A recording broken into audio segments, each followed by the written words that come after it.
बंधु माने सर्वप्रथमे आपण मानकु समस्तंकु मोर नुआ वर्ष उपलक्षे हार्दिक शुभेच्छा एवं शुभकामना। बंधु माने नुआ वर्ष रे आपण माने पिंधि दियंतु निजर गळारे एही गछर चेरकु। निश्चित भाबरे भाग्य आपणकर साथ देव एवं आपण बनिजिबे कोटिपति। आपण जेउ क्षेत्र को भी जिबे सेठारे निश्चित भाबरे आपणकु सफलता प्राप्ति हेबो। बंधु माने आमर हिंदू शास्त्र रे अनेक प्रकारर पौराणिक महत्व रही अछि। बंधु माने आमर हिंदू शास्त्र रे एपरि किछि वृक्ष मानक विषय रे उल्लेख रहिछि जो मानके अत्यंत शुभ एवं पवित्र होइथांती। एपरि एमिति वृक्षलता सब रहिछंती जो माने आम जीवन रे चालुथिबा समस्या गुडी को दूर करि देइथांती। सबुठारो विशेष कथा हेउछि जे वृक्षलतार ना केवल लोक माने पूजा पाठ करिथांती बरं एहाको आमर जीवन रक्षाकारी औषध रूप रे मध्य आमे व्यवहार करिथाउ। कारण यह अनेक प्रकारर बड़ बड़ बेमारी को ठीक कर देई थाए एवं आमर वेद पुराण रे मध्य अनेक प्रकारर वृक्षलता मानक विषय रे उल्लेख रहिछि जेमिति कि तुलसी गछ, ओस्त गछ, बर गछ एमानकर बहुत अधिक महत्व रही अछि। तेबे बंधु माने आमे समस्ते ओस्त गछर पूजा काहेकि करिथाउ? काहेकि आमे ओस्त गछर पूजा करिबा उचित? कारण ओस्त गछरे 33 कोटी देवादेवींकर वास होइथाय। सेथिपाय आमे माने ओस्त गछर पूजा करिथाउ। एवं बर गछर पूजा आपण माने देखिथिबे जो माने सावित्री व्रत करिथांती तो सावित्री व्रत दिन से माने बर गछर पूजा करिथांती। कारण वृक्षलतारे एपरि किछि अलौकिक एवं चमत्कारी शक्ति रहिथाय जहार प्रभाव रे खूब कम समय रे ही आपनकु बहुत अधिक फल मिलिथाय, शुभ फल मिलिथाय। तेबे आजिर एही भिडियो रे मु आपण मानको एपरि किछि गछर चेर विषय कहबाको जाउछि। जदि नुआ वर्षर प्रथम दिन रे आपण एही चेर को ताबिज रे पुराई निजर शरीर रे धारण करंती आपण माने देखिबे जे खूब शीघ्र आपणकर भाग्यर ताला खोली जिवो।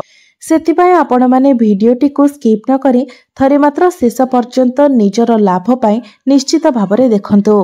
तेबे एहा पूर्वरु आपण माने भिडियोटी को लाइक करी चैनल टी को सब्सक्राइब करि दियंतु एवं कमेंट बॉक्स रे भक्ति एवं श्रद्धार सहित जय मां लक्ष्मी निश्चय लिखंतु। बंधु माने नुआ वर्ष रे आमे माने जदि मां लक्ष्मी को प्रसन्न करी मां लक्ष्मीकर आशीर्वाद प्राप्त करि नेउछे तेबे निश्चित भाबरे संपूर्ण वर्षटी आमको शुभ फल मिली थाए। वर्ष सारा आमको केबे भी धनर अभाव होई न थाए एवं वर्ष सारा आम पई धन रोजगार करिवार नुआ नुआ बाट मध्य खोली जाय थाए। जो व्यक्ति माने सिद्धि प्राप्त करिबा पई चाहुछंती, शुभ लाभ प्राप्त करिबा पई चाहुछंती, धन धान्यर कामना रखिछंती, आरोग्य प्राप्ति करिबा पई चाहुछंती किंबा आपण जदि चाहुछंती जे आपणक जीवनरु सबुदिन पई दुर्भाग्य दूर होई जाऊ, आपणकु समाज रे मान सम्मान प्राप्ति हेउ, तेबे आजिर ही भिडियोटी को आपण माने शेष पर्यंत निश्चय देखंतु। कारण आजिर एही भिडियो रे मु आपणकु नुआ वर्ष दिन धारण करा जाउथिबा 5टी चेर विषय रे कहिबे। तेबे एही 5टी चेर मध्यरु कोनोसी गोटिए चेर निश्चित भाबरे आपण धारण करिबा उचित। निश्चित भाबरे आपणकर समस्त मनस्कामना पूर्ण होई जिवो। कारण वृक्षलतांक मध्यरे बहुत अधिक चमत्कारी शक्ति रही थाए। बंधु माने वर्तमान युग रे आमे माने मेडिसिन उपरे बहुत बेसी निर्भरशील हो जाउछे। मात्र आपण माने जानते प्राचीन युग रे आमे माने समस्ते आमर पूर्वपुरुष माने जड़ीबूटीर व्यवहार करुथिले जहाँकि एही वृक्षलता मानक ठारू ही प्राप्त हेउथिला एवं एही जड़ीबूटी माध्यम रे अनेक दुस्साध्य रोगर मध्य सेमाने निवारण करि पारुथिले। सेथिपाई वृक्षलता माने धार्मिक दृष्टिकोणरू आध्यात्मिक दृष्टिकोणरू आमको सबु प्रकार रे ही लाभ प्रदान करिथांती। तो सर्वप्रथमे नूतन वर्ष दिन आपण एही 5टी चेर मध्यरू कोनोसी भी चेरटी को नै आसंतु एवं यथाविधि पूजार्चना कला परे आपण एही चेर को धारण करिबा उचित। तापरे आपण सेही जिनिस गुडी को निश्चित भाबरे प्राप्ति करि परिबे जेउ जिनिसर कामना रखी आपण एही चेर को धारण करिसंती। तेबे बंधु माने रत्न आमे धारण करिथाउ ग्रह माननकु शांति करिबा पई एवं आम जीवन रे आसुथिबा बाधा विघ्न गुडी को दूर करिबा पई। मात्र सबु लोकंक पाखरे सेही सक्षमता न थाए जे से माने रत्न धारण करि परिबे। तेबे जेउ व्यक्ति माने रत्न धारण करिबा पई तांकर आर्थिक संबळ सेतिकि नाही से माने एही चेर को मध्य धारण करि परिबे। कारण एही चेर सेमानंकु रत्न परि ही लाभ प्रदान करि परिबो। एमिति कि रत्न ठारू अधिक भल परिणाम मध्य आपनकु मिली पारिबो। तेबे एही चेरको जदि आपण चांदीर ताबिज रे धारण करती तेबे यह आपण को भल फल प्रदान करिथाय। जदि चांदीर ताबिज नाही तेबे आपण यहाको तंबार ताबिज रे मध्य धारण करि पारिबे। तेबे आसंतु आजिर एही भिडियो रे आमे मानि जानिबा केउ गछर चेरको आनी आपण धारण करबा उचित। तो सर्वप्रथमे आपण को चमेलीर चेर आनिबार अछि। बंधु माने चमेली गछर चेररे बा मूलरे दैवी शक्ति मानकर बास होइथाय। कारण आपण माने जानिथिबे चमेलीर तेल आमे माने भगवान श्री हनुमान को अर्पण करिथाउ। कारण एथिरे प्रभु हनुमानकर दैवी शक्तिर निवास होइथाय। एवं जो व्यक्ति माने मां लक्ष्मीकर कृपा प्राप्त करबा पई चाहुछंती, लक्ष्मी सिद्धि प्राप्ति करबा पई चाहुछंती, मंत्र सिद्धि करबा पई चाहुछंती एवं आपण जदि उत्तम स्वास्थ्य प्राप्ति करबा पई चाहुछंती, एपरि व्यक्ति चमेलीर चेर को अवश्य आनिबा उचित। तो नुआ वर्ष दिन आपण चमेलीर चेर को नहीं आसंतु। तापरे आपण एहाकू भल भाबरे धोई सफा करि नियंतु एवं गंगा जल रे धोई नियंतु। तापरे निजर ठाकुर घर को नेकी आपण एहा उपरे चंदन सिंदूर देई पूजा करि नियंतु। तापरे आपण एहाकू चांदीर ताबिज किंबा तंबार ताबिज रे पुराई निजर गळारे किंबा हातरे धारण करंतु। आपण एहाकू नुआ वर्ष दिन धारण करि पारिबे, जहा फଳରେ आपणको दैवी शक्तिर प्राप्ति होई पारिबो, अलौकिक शक्तिर प्राप्ति होई पारिबो। एही चेर को धारण करबा द्वारा आपणको उपरे हनुमानकर कृपा रही थाए। आपणको उत्तम स्वास्थ्यर प्राप्ति होई थाए, जहा फଳରେ आपण सर्वदा निरोग रही थांती। द्वितीय रे हेउछि अपमार्ग गछ। एही गछ को अनेक स्थान रे गुगुचिया बोली मध्य कहि थांती। तेबे एहाको अपमार्ग काहेकि कहा जाय थाए? कारण एहार मंजी गुड़िक ओलटा भाबरे रही थांती। सेथिपाई आमे एहाको अपमार्ग कहि थाउ, अर्थात एहा दुनिया ठारू ओलटा चली थाए। संत महात्मा माने एही अपमार्गर सबुठारू अधिक प्रयोग करिथांती, व्यवहार करिथांती। कारण अपमार्गर जो मंजी रही थाए तार खीरी बनेकी खाइबा द्वारा 1 मास पर्यंत भोक लागि न थाए। सेथिपाई संत महात्मा माने एहार मंजीर खीरी बनेकी खाइथांती, जहा फଳରେ सेमाने दीर्घ समय पर्यंत साधना करि पारिथांती। तेबे एहाको आपण किपरि भाबरे पिंधिबा दरकार, धारण करिबा दरकार। तेबे नुआ वर्ष दिन आपण एहाको धारण करि पारिबे। आपण जदि एहार चेर को धारण करूछंती तेबे आपणको शत्रु मानकर नाश होइथाय। जदि समाज रे आपणकर मान सम्मान नाही, कोनसी व्यक्ति आपणको सम्मान देउ नाहंती, तो एहार चेर को जदि आपण धारण करूछंती तो आपणको मध्यरे आकर्षण क्षमता वृद्धि पाइथाय, जहा फଳରେ अन्य व्यक्ति माने आपणको सम्मान प्रदर्शन करिथांती। समाज रे आपणकर मान सम्मान वृद्धि होइथाय। एहार चेर को धारण करिबा परे आपणको मध्यरे आध्यात्मिक उन्नति होइथाय। आपणको मध्यरे आकर्षण क्षमता वृद्धि होइथाय। तो निश्चित भाबरे आपण एहार चेर को धारण करंतु।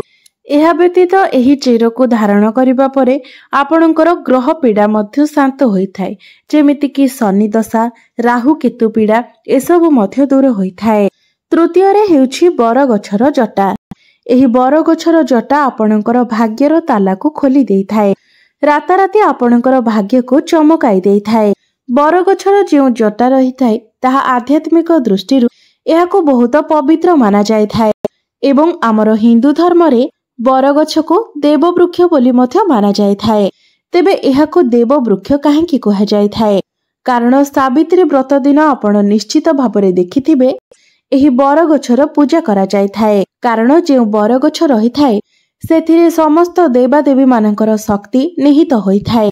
बरगछरे पितृपुरुष मानकर मध्य वास होइथाय। बरगछ को भगवान शिव शंकरंकर स्वरूप बोली माना जायथाय।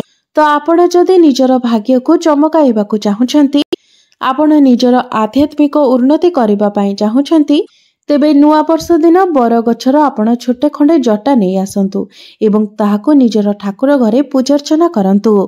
एहा परे एहाको आपण ताबिज रे पुराई निजर गळारे किंबा बेकर किंबा हातरे धारण करंतु। एही बरगछर जटा को धारण करिबा परे आपणको निश्चित भाबरे 20 रु 25 टी चमत्कारी लाभ प्राप्त होइथाय। चतुर्थ रे हेउछि श्वेत अरख गछर चेर। एही श्वेत अरखर गछ को भगवान श्री गणेशंकर स्वरूप बोली माना जायथाय। जेतेबेले गोटिए धळा अरख गछ 11.5 वर्षर होई जाय तो ताहा भगवान श्री गणेशंकर सुंढर आकार नै जायथाय। भगवान श्री गणेशଙ୍କୁ रिद्धि सिद्धि शुभ लाभंकर स्वामी बोली कहा जाए। तो जदि आपण रिद्धि सिद्धि शुभ लाभ एवं धन वैभव प्राप्ति करबा पई चाहुछंती तो एही श्वेत अरख गछर चेर को नुआ वर्ष दिन आपण नै आसंतु। तापरे एहाको आने आपण निजर ठाकुर घरे एहाको भल भाबरे पूजा अर्चना करंतु। तापरे एहाको आपण निज गळारे धारण करि पारिबे, जहा फଳରେ आपणको अनेक गुडिये लाभ प्राप्ति होइथाय। एही अरख चेर को धारण करिबा परे आपणकर नवग्रह शांत होइथांती। आपणकर नवग्रह पीड़ा ठारू आपणको मुक्ति मिलिथाय। विशेष करी बुध ग्रह जदि आपणको कुंडली रे दुर्बल थांती तेबे मजबूत स्थिति को आसीथांती एवं बुध ग्रहंकर पीड़ा दूर होइथाय। शेषरे हेउछि अपराजिता। एहा परे हेउछि अपराजिता गछर चेर। अपराजितार जे फूल रहिथाय ताहा शनिदेवंकर अत्यंत प्रिय होइथाय। एहा सहित देवदेव महादेवंकर मध्य अत्यंत प्रिय होइथाय। आपण जदि शनिदेवंको प्रसन्न करिबा पई चाहुछंती तेबे आपण अपराजिता गछर चेर को धारण करिबा उचित। आपण चाहिले एहाको चांदीर ताबिज नचेत तंबार ताबिज रे पुराई धारण करि पारिबे। निश्चित भाବରେ आपणको शनिदेवंकर कृपा प्राप्ति हेबो एवं आपणको ऊपर जे शनि दशा जदि चालुथिबो तेबे सेही पीड़ा मध्य किछि मात्रा रे कम होई जिवो। आपणकर भाग्यर ताला खोली जिवो। आपणकर जदि चाकरी अनुसंधान रे आपण अछंती तो आपणको चाकरी मध्य प्राप्ति होइथाय। आपणको मध्यरे आध्यात्मिक उन्नति होइथाय। बंधु माने आपण माने मानंतु किंबा न मानंतु धर्मर एक निजस्व स्थान रहिछि। जड़ीबुटीर एक निर्दिष्ट स्थान रहिछि, एक स्वतंत्र स्थान रहिछि। जड़ीबुटीर एक अलग प्रकारर महत्व रहिथाय। तेबे मनुष्यर विश्वास ही हेउछि गुरुत्वपूर्ण जिनिस। जो लोक माने विश्वास रखिथांती जे भगवान अछंती तो सेमानको पई निश्चित रूपरे भगवान अछंती। जदि आपण पत्थर मध्यरे भगवान को खोजिबे तो निश्चित भाबरे पत्थर मध्यरे मध्य आपनको भगवान मिली जिबे।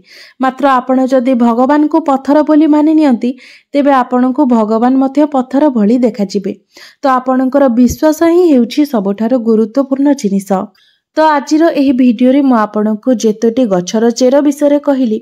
जदि आपण विश्वासर सहित कोनोसी गोटिए चेर को निजर कामना अनुसार धारण करंती तो निश्चित भाबरे एहा आपनको चमत्कारी फल प्रदान करिवो एवं आपणकर भाग्य मध्य परिवर्तन होइजिवो। सेथिपाई आपण निजर भाग्यर ताला खोलिबा पई निजर मनस्कामना को पूर्ण करिबा पई एही चेर निश्चित भाबरे धारण करि पारिबे। कारण एही चेर रक्षा कवच भली प्रत्येक क्षेत्र रे आपनको सुरक्षा प्रदान करिवो। तेबे बंधु माने मोर एही भिडियोटी जदि आपण मानको भलो लागि थाए तेबे भिडियोटी को लाइक करी चैनल टी को सब्सक्राइब करि देबे एवं कमेंट बॉक्स रे भक्ति एवं श्रद्धार सहित जय मां लक्ष्मी निश्चय लिखिबे।